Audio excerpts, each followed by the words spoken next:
Hey, what's going on, guys? In this video we'll be comparing CB-03-01 aka Breezula to RU58841 and mention the pros and cons for all you guys who consider using either of them for treating hair loss. So let's start.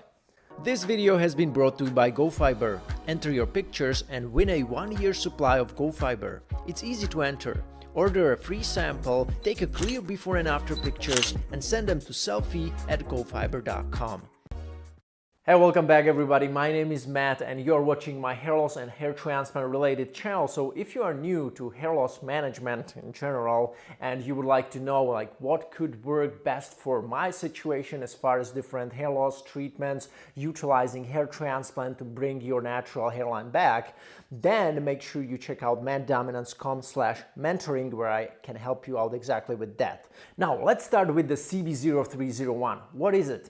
It is a synthetic steroidal anti-androgen, more precisely androgen receptor antagonist, as it competes with testosterone and DHT for the same androgen receptor and thus inhibits the DHT binding, which of course speeds up your androgenic alopecia progression. That's something that you probably already know. Now, testosterone also does that, however, not to such an extent as DHT, okay? So CB-03-01 has shown good skin penetration ability and it's only able to block androgen receptor when applied topically.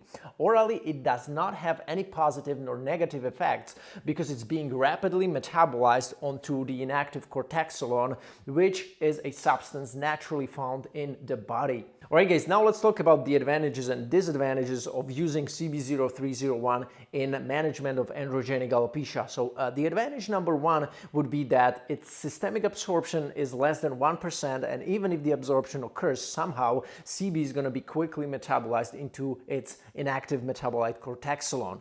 Advantage number two, its safety has been already established in human trials done by either Cassiopeia or Cosmo Pharmaceuticals.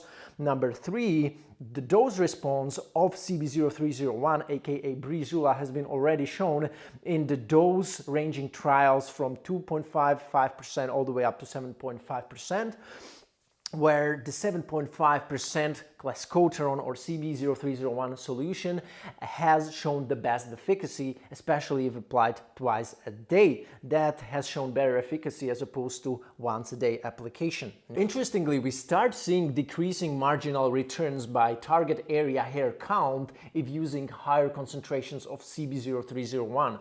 When it comes to target area hair width, however, we see a steady improvements from 2.55 all the way up to 7.5%. So it's very likely that concentrations higher than 7.5% of CB-03-01 might be even more effective in terms of target area hair width.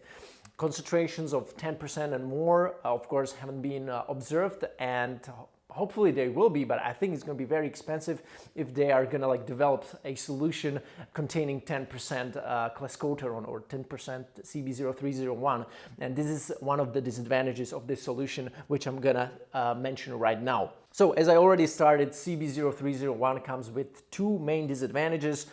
First, it is more expensive than RU58841, at least by now, in case you want to purchase it for research purposes, of course.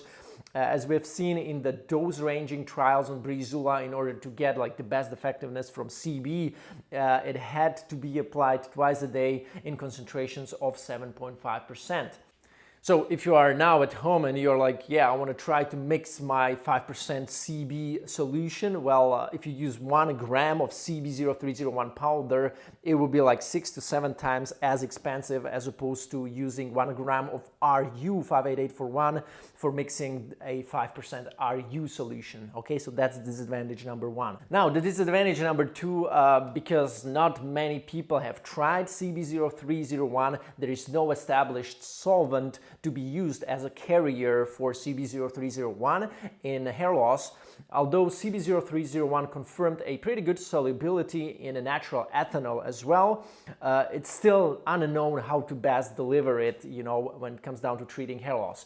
Alright, that was it on the topic of CB-03-01, and now let's talk about RU-58841, which is much older and conversely less researched than CB-03-01. So RU is a non-steroidal anti-androgen. It has been under investigation as a potential treatment for skin conditions like acne, patterned hair loss, and excessive hair growth. The compound was in phase 2 clinical trials as of January 2004 after its further investigation has been interrupted. We don't know why. We can only discuss, we can theorize. There are many conspiracy theories and stuff like that, but this is not the topic of today's video. When RU-58841 was compared with the anti-androgenic compound cyproterone acetate, RU-58841 exhibited a 20% increase in androgen receptor binding, making it one of the most potent anti-androgens clinically used in androgen-mediated conditions. Now, we also know that RU-58841 displayed competitively suppressive effects on DHT activation of the androgen receptor. RU-58841 hasn't been completely abandoned. It has been mainly studied in animals like monkeys, mice, and hamsters. No systemic side effects have been observed. Only if taken systemically, in a pill form, whatever, it can cause really strong side effects. Efficacy of RU-58841 is dose-dependent, as it is the case with CB. Its short half-life of approximately 1 hour suggests that application twice a day is likely going to be superior to once a day. As I have already mentioned in my last video where I was comparing RU and finasteride, the main human trials on RU done by a company called Prostracan, they haven't been completed, unfortunately, but nevertheless, efficacy of RU 0.5, 1%, 3%, and 5% has been observed in animal studies. Now, for example, in this study, they implanted human hair follicles on nude mice and observed positive effects on hair growth. In another study on these bald, stump-tailed macaques, 5% RU solution showed the best results. More precisely, progressive hair and follicular growth, which occurred continuously from 3 to 7 months, and thereafter, these regrown hairs were maintained as long as application continued. Number one, it's less expensive than CB-03-01. If you want to make the same strength solution from 1 gram of RU powder versus 1 gram of CB powder, it's going to be 5 to 7 times less expensive if you use the RU powder. Now, the cost of CB may drop later. Right now, it's relatively expensive, okay? At least for me. Here are some disadvantages of RU-58841. Number one, it hasn't been studied on humans, so there is no clinically approved concentration for long-term androgenic alopecia management. Its safety profile has never been officially approved.